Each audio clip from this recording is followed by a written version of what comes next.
Esse é o Ancapsu e nós vamos falar agora de algumas medidas autoritárias do STF. O STF ele mandou extraditar os foragidos que estão na Argentina e lá na Espanha e também condenou um monte de gente aqui a fazer curso da democracia, né? Vamos entender esse negócio aqui, o que está acontecendo com o STF.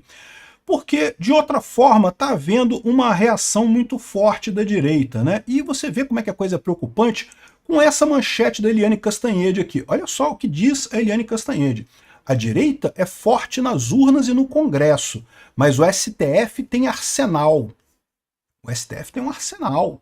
E sabe qual que é esse arsenal que ele fala? Ela esclarece, ela diz aqui, ó, olha só, a direita é forte nas urnas e no Congresso, mas nem toda ela é extremista e passa ilesa por investigações e processos.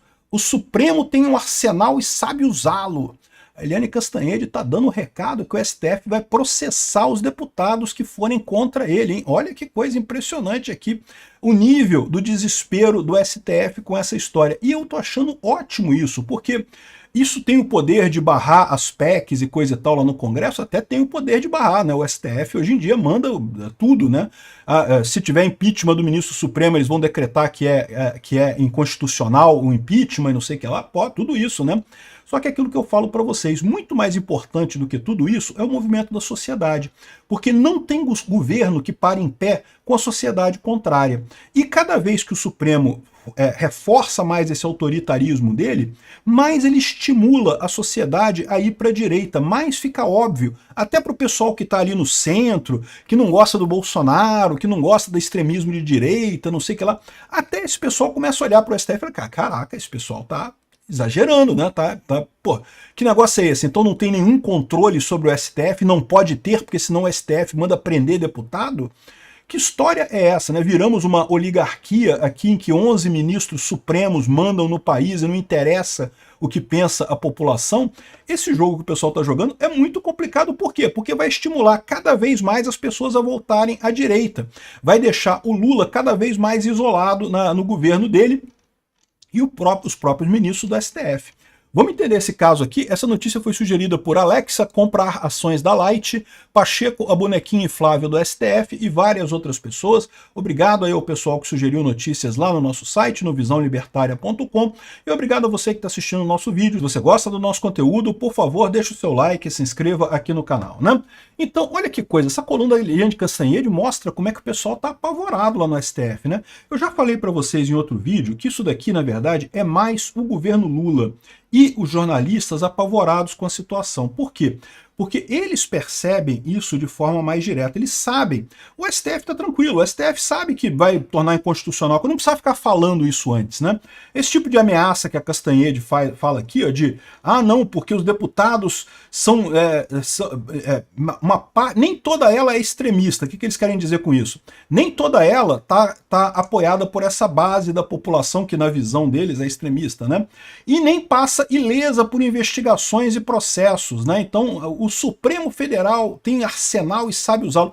Você acha que precisa falar esse tipo de coisa? Você acha que os deputados não sabem disso? É lógico que os deputados sabem desse tipo de coisa, né? Eles estão fazendo isso daqui, esse aviso aqui não é para os deputados sabem disso. Esse aviso aqui é para o pessoal da esquerda. Não fiquem apavorados, está tudo bem. O STF vai sair processando o deputado e senador que votar contra eles, a gente vai conseguir manter a esquerda no poder na base da canetada.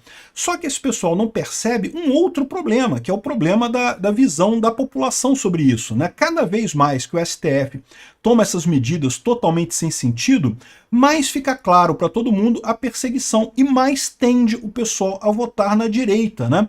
E aí mais fica delicada o equilíbrio de forças, né? Pode ser que o Lula seja reeleito em 2026, pode ser, mas vai ser de novo nessa situação. O Lula no executivo, se isso acontecer, eu espero que não aconteça, tá? Mas se isso acontecer, vai ser o Lula no executivo e o Congresso ainda mais à direita do que é hoje, ainda com mais dificuldade de negociação do que tem hoje.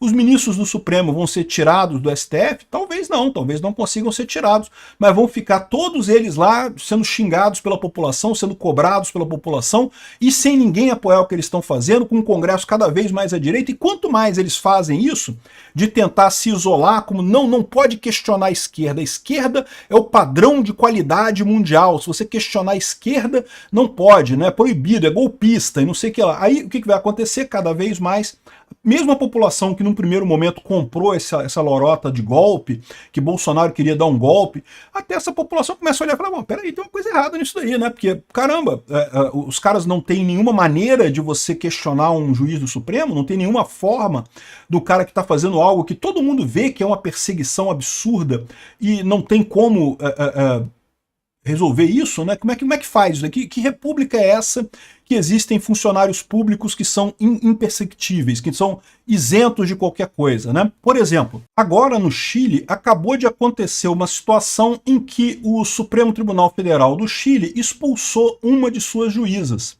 Lembra, lá no Chile eles têm um problema inverso do Brasil. Como a direita está há mais tempo lá no Chile, a maior parte dos juízes lá é de direita. E da mesma forma, o governo Boric lá critica muito o STF, briga muito com o STF, porque o STF tende a desconsiderar as decisões do Boric da esquerda. É mais ou menos o problema invertido que tem aqui no Brasil. E aí, nessa história, uma das juízas lá, a Ângela Vivanco, foi implicada em um processo de corrupção no país, e os outros juízes foram lá e imediatamente destituíram ela dentro do próprio STF. Isso daqui é o que o STF deveria ter feito com Alexandre de Moraes na conta do vazamento daquelas informações do TSE lá.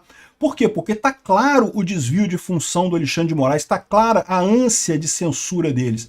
E embora isso possa parecer uma vitória do STF, uma vitória do Alexandre de Moraes, não, tá vendo? O STF aqui do Brasil todo ficou do lado do Alexandre de Moraes e coisa e tal. O que eles não percebem é que isso acaba tendo um efeito contrário no que tange as urnas, no que tange a opinião popular. A opinião popular toda está achando exagerado esse processo do Alexandre de Moraes. No final das contas, isso degradou toda a opinião contra o STF e vai fazer mais gente votar contra o STF. Sem contar os outros absurdos que a gente está vendo no STF daqui, né? Por exemplo, o Marcel Van Hatten acabou de se tornar alvo de um inquérito inconstitucional do Flávio Dino. O Marcel Van Hatten fez uma crítica a um policial lá de Brasília chamado Chor, que é conhecido como policial do Xandão, que parece que é o cara que cumpre as ordens do Xandão, e esse policial parece que entrou numa crise de paranoia, que acha que está sendo perseguido e coisa e tal. Na verdade, o que deve estar acontecendo com ele é aquilo que eu falo para vocês. Ele não quer mais obedecer às ordens do Xandão. Ele já sabe que as ordens do Xandão são ordens ilegais. Ele não quer obedecer o Xandão. Só que aí ele falou pro Xandão que, ó, Xandão, eu não vou obedecer mais porque estão me perseguindo. Né? Tô sendo perseguido, não sei o que lá. E aí o Xandão tomou para si as dores e falou, não, qualquer um que criticar o Chor é golpista que tem que ir para a cadeia. Não, Xandão, o Chor não quer mais te obedecer porque ele sabe que é roubada. Ele sabe que a tua posição é insustentável. No longo prazo, você já está com a vida feita. Né? O cálculo que o Chor deve estar fazendo nessa altura é: o Alexandre de Moraes está com a vida feita, meu amigo. O Alexandre de Moraes, quando cair, vai cair para cima, vai se aposentar e viver da riqueza dele lá que ele acumulou como ministro do STF. Vai ter palestras para ele, coisa e tal. Por mais que ele caia em desgraça, ele já está rico, ele não tem mais problema com isso. O Chor não. O Chor é um policial lá de Brasília. Ele tem um salário lá, talvez ganhe até bem, eu não sei quanto é que ganha o policial federal lá em Brasília, mas ele está longe de ser um cara que já está feito na vida, que já resolveu a vida dele. Ele sabe que se der merda essa questão do Xandão, e cada dia que passa está mais perto de dar merda, o Chor vai se ferrar, o pessoal de baixo vai se ferrar. E é aquilo que eu falo para vocês, né? O pessoal começa a não obedecer mais às ordens de cima. E é isso que é essa briga do Alexandre de Moraes com esse caso aqui, né? E aí, dessa vez, o Flávio Dino tá processando o Van Hatten porque ele, na tribuna do Congresso, ele questionou algumas coisas sobre esse policial Chor lá da vida, né? E aquele negócio, é totalmente inconstitucional isso. Por quê? Porque deputados têm imunidade parlamentar. Eles podem falar a opinião, até porque eles representam a opinião de uma parte dos brasileiros. De novo, isso aqui pode parecer, tá vendo como é que o STF é fodástico? Ele vai lá e bate no Van Hatten, bate em todo mundo e coisa e tal, e ninguém consegue atingir ele. Não sei o que vai surgir disso daqui, tá? Mas eu espero que nada. Não tem sentido haver um processo contra um deputado por algo que ele falou na tribuna do Congresso e que não teve. Ao contrário do que falou o Daniel Silveira, né? O Daniel Silveira, eu concordo que foi errado. Eu acho que mesmo assim ele não poderia ser perseguido porque ele tem a imunidade parlamentar. Mas o Daniel Silveira fez isso num vídeo do YouTube e com palavras muito duras que podem ser tomadas por ameaça mesmo. Então, assim, é um caso mais grave. O Marcel Van Hatten não fez nada disso. O Marcel Van Hatten criticou o caso do policial Schorr lá na Câmara dos Deputados e por isso ele vai ter a imunidade parlamentar dele questionada. Que história é essa? Né? Ou seja, e de novo, o que pode parecer? Que tá vendo? Não consegue fazer nada porque o STF se mantém acima de tudo. Mas não, isso ao contrário, vai dar mais força para a direita para vir ainda mais forte nas próximas eleições. Por quê? Porque a visão de todo mundo agora é a única maneira de resolver o problema é o impeachment do STF. E eu digo mais, se o STF começar a recusar impeachment, né, porque eles também falaram isso, a gente falou sobre o Gilmar Mendes falando isso, né, aí vai ser pior ainda, vai dar mais força para a direita ainda, né. Aqui, ó. Moraes mandou extraditar foragidos do 8 de janeiro que estão na Argentina e na Espanha. Esse processo aqui é um processo longo, tá? Porque isso daqui foi para o Ministério das Relações Exteriores, que vai falar com o Ministério das Relações Exteriores dos países, que vão repassar isso para a justiça dos respectivos países, que vão avaliar o caso para ver se há elementos de fato para a prisão desses elementos. Lembra que na Argentina a gente tem o governo do Milei, que ele falou que não, ninguém vai ser preso por crime de opinião. Mas vamos analisar, né? E tem que analisar mesmo porque tem uma série de acordos internacionais, eles são obrigados a analisar esse caso, mas isso é uma coisa que ainda vai levar muito tempo e eu tenho a esperança de que esse tempo todo vai ser mais do que o suficiente para o Alexandre de Moraes cair. Então não acredito que essa coisa vá muito longe, né? Mas mais um caso de aumento de autoritarismo, né, do Alexandre de Moraes, né? Outra coisa, você lembra que o STF está condenando todo mundo a penas enormes, né, de 17 anos de cadeia e coisa e tal, o pessoal que fez o 8 de janeiro. Eu já falei para vocês que eu acho que essas pessoas têm que ser punidas sim, quem quebrou coisa lá tem que ser punido, mas a forma como está sendo feita essa punição, com penas absurdas, penas enormes, totalmente desproporcionais ao que aconteceu ali, e pior, penas que prescindem de provas diretas de que a pessoa quebrou alguma coisa. Muita gente, todo mundo que tinha alguma prova que a pessoa estava lá, está sendo perseguida já com penas terríveis, né? Agora, o pessoal que foi preso no quartel e que não tem nenhuma prova contra eles, não tem nada, não tem uma foto mostrando os caras lá, essas pessoas, a PGR ofereceu um acordo de não persecução penal. Ou seja, do tipo, olha só, a gente só ofereceu isso, eu ressalto, quando não tinha nenhuma prova contra a pessoa. Então a pessoa podia se declarar culpada, fazer aqui, ó, o acordo de não persecução penal foi oferecido a um monte de gente, ele tem que confessar o crime, se comprometer a prestar serviços à comunidade, não cometer delitos semelhantes, e pagamento de multa, e não sei o que lá, e não participar de redes sociais abertas durante 2 anos, se não me engano, e teriam que participar de um curso sobre democracia, Estado de Direito e golpe de Estado. E eu falei na época que eu achava um absurdo as pessoas aceitarem esse acordo. Por quê? Porque você vai estar confessando uma coisa que eles não têm prova nenhuma, eles só estão oferecendo esse acordo porque eles não acharam nada contra você. E aí você ainda vai ter, isso aqui não deixa de ser uma punição, né? Você está confessando o crime e você vai ter que pagar uma multa, a pessoa que tem condição, vai ter que ficar fora das redes sociais, vai ter que fazer esse curso sobre democracia, Estado de Direito e golpe de Estado. E a gente falou que, felizmente, poucas pessoas aceitaram esse acordo. E eu falei na época, eu acho um absurdo, eu acho que as pessoas não deveriam aceitar. Por quê? Porque o STF não tem nenhuma prova contra essas pessoas. Ela só ofereceu esse acordo porque ela não tem nenhuma prova. Quem eles tinham prova, eles não estão nem aí. Só que eu entendo quem aceitou, por quê? Porque a verdade é que, ok, o STF não tem nenhuma prova, mas, meu amigo, o STF está culpando todo mundo de qualquer forma, sem ter prova mesmo, e aí, né? Então, assim, é melhor você aceitar esse acordo aqui, que você não pega a cadeia, e resolve a coisa mais rápido. E, de fato, o Alexandre de Moraes agora está pegando essas outras pessoas, lembra? Agora ele está julgando o pessoal que eles não têm nenhuma evidência de que sequer estavam no dia 8 de janeiro lá em Brasília, não tem nada contra a pessoa. A pessoa foi presa lá no quartel, em frente ao quartel, naquele acampamento em frente ao quartel. Muita gente que estava no acampamento não foi no 8 de janeiro, muita gente chegou depois do 8 de janeiro ali, ou seja, não tem nenhuma evidência contra essas pessoas.